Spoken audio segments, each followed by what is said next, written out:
Despite massive efforts, the flood situation in Tripura has worsened. Till Thursday, over 17 lakh people have been affected across the state and lives of 12 individuals claimed, with 2 others reported missing. Due to continuous heavy rainfall since August 19, rivers across the state have overflowed, submerging large areas and displacing thousands. Revenue Secretary Brijesh Pandey shared the 65,000 people have been moved to 450 relief camps across Tripura. The heaviest rainfall was recorded in South Tripura district with 493.6 mm, while Sipahijala district, Sonamura received 293.4 mm, West Tripura Agartala 233 mm, and Gomati district Udaipur 155 mm. These 4 districts along with Unakoti are the worst affected by the floods. The state's machinery, in coordination with central agencies such as NDMA, NDRF and the Air Force, have been working around the clock to mitigate the disaster's impact. 6 rivers across Dalai, Kowai, South Tripura, West Tripura, North Tripura and Unakoti districts remain above the danger level. In total, 450 relief camps have been established since August 19, housing over 65,400 individuals. Landslides have further complicated the situation with over 2,032 reported incidents across the state. All bus services from Chandrapur, Nagarjala and Ratanagar have been suspended and railway services from Agartala remain halted. तो जैसा आपको पता होगा कि पिछले 4 दिनों से 19 अगस्त 2024 से जो रेंस हो रही है उसकी वजह से ज़्यादातर नदियों में जो वाटर लेवल बहुत बढ़ गया है। और आपको बताना चाहूँगा कि त्रिपुरा ने मतलब one of the highest rainfall एक दिन में रिसीव किया है। कल भी और उसके पहले भी मैंने आपको बताया था 20 अगस्त को भी किया था।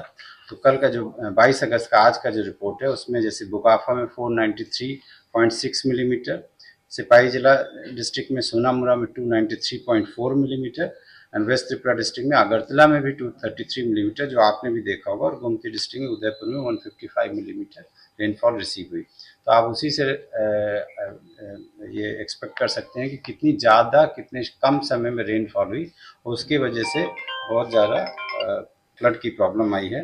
एक बहुत अनप्रेसिडेंटेड सिचुएशन है जिसको हमारे यहाँ पर बहुत ही क्लोजली हाईएस्ट लेवल पे मॉनिटर किया जा रहा है। ऑनरेबल चीफ मिनिस्टर ने आज भी पहले भी एक मीटिंग लिया था और आज भी मीटिंग लिया है, और वो जनरली हमसे फीडबैक हर 1-2 घंटे में लेते रहते हैं। तो आज भी उन्होंने जो मीटिंग लिया उसमें chief secretary sir, secretary disaster management, secretary power, secretary urban development, secretary PWD, water resources और बहुत सारे सीनियर ऑफिसर्स प्रेजेंट थे। और हम सब लोग स्टेट गवर्नमेंट में जितने डिपार्टमेंट है जो रिस्पांस दे रहे हैं उन सबका बहुत क्लोज कोऑर्डिनेशन से काम कर रहे हैं। साथ में हमारी जो सेंट्रल एजेंसीज हैं और स्टेट एजेंसीज जैसे कि ministry of home affairs, national disaster management authority, air force, Assam rifles, BSF, national disaster response force, Tripura state rifles, IMD, सभी हम लोगों की सहायता कर रहे हैं। जहाँ भी जो ज़रूरत होती है एक दूसरे के कोऑर्डिनेशन में हम लोग काम करते हैं। अभी तक की जो स्थिति है, वाटर लेवल जो 6 जगह पे स्टेट में अभी भी डेंजर लेवल से ज़्यादा चल रहा है, जहाँ धलाई है, Khowai, south Tripura, west Tripura, north Tripura, Unakoti district में। अभी तक पिछले 4 दिनों में हमने टोटल 450 से ज़्यादा रिलीफ कैंप्स ओपन किए हैं, और जिसमें से 65,400 यानी 65,400 लोगों को स्टेट में शेल्टर दिया गया है। कुछ लोग आते हैं चले जाते हैं, मेरी टोटल शेल्टर हुआ है। और हमारा जो एस्टिमेशन है कि लगभग 17 लाख टोटल पॉपुलेशन स्टेट की किसी न किसी रूप में प्रभावित हुई है, चाहे वो शेल्टर लिया हो, चाहे रोड ब्लॉकेट की वजह से घर में पानी भर गया, तो किसी न किसी रूप में प्रभावित हुई है। और जो डिस्ट्रिक्ट एडमिनिस्ट्रेशन है वो जो भी ज़रूरत है, स्पेशली जैसे इमरजेंसी रिलीफ है, शेल्टर है, इवैक्यूएट करना है, शेल्टर हाउस में खाना देना है, पानी देना है, मेडिकल हेल्प देना, जो भी है वो हम बहुत क्लोज कोऑर्डिनेशन से काम कर रहे हैं और प्रोवाइड कर रहे हैं।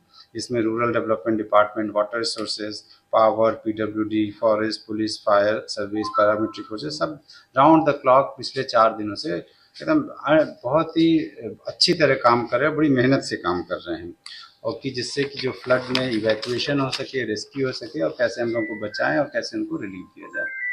अनफॉर्चुनेटली अभी तक जो कन्फर्म्ड है वो 12 डेथ्स हो चुकी हैं और 2 पर्सन अभी भी रिपोर्टेडली मिसिंग है। और जो प्रिलिमिनरी रिपोर्ट सजेस्ट करती है कि बहुत सारा एक्सटेंसिव डैमेज फिजिकल इंफ्रास्ट्रक्चर जैसे रोड है, एग्रीकल्चर क्रॉप और जैसे हाउसेज है, लाइव स्टॉक वगैरह हुआ है। एक्चुअल फिगर तो एक बार जब असेसमेंट शुरू होगा तभी पता चलेगा, बट जैसे आपकी इन्फॉर्मेशन के लिए मैं कुछ प्रिलिमिनरी एस्टिमेट हमारा आया है वो बता देता हूँ। पावर डिपार्टमेंट में से 844 पोल्स ब्रोकन है, कन्फर्म्ड है, 151 ट्रांसफार्मर डैमेज हो गए हैं, 310 कंडक्टर किलोमीटर की लाइन डैमेज हुई है और 2 सब सेंटर्स डैमेज हो गई। मैं मेन पॉइंट बता रहा हूँ, इसके अलावा भी बहुत सारा डैमेज है, जस्ट मैं ब्रीफिंग के लिए बोल रहा हूँ। इस तरह PWD का जो है रोड से रिलेटेड है, तो 2032 लोकेशन में लैंडस्लाइड हुई है और इससे ज़्यादा ही होगा, ये मिनिमम है जो हमने काउंट किया है, और उसमें से 1789 लोकेशन को क्लियर कर दिया गया और रिस्टोरेशन वर्क काम किया गया है। साथ में रोड इरोजन जो हो गया है वो 1952 लोकेशंस प्लस में हुआ है और जिसमें से 579 लोकेशन को रिस्टोर किया गया और बाकी में काम चल रहा है। और टोटल 153 नंबर डोजर्स डिप्लॉय किए गए अलग अलग जगह पर, और जिससे कि डिब्रीज क्लियर कर सकें, और around 200 field engineers round the clock इस सिचुएशन को कॉम्बैट करने के लिए काम कर रहे हैं।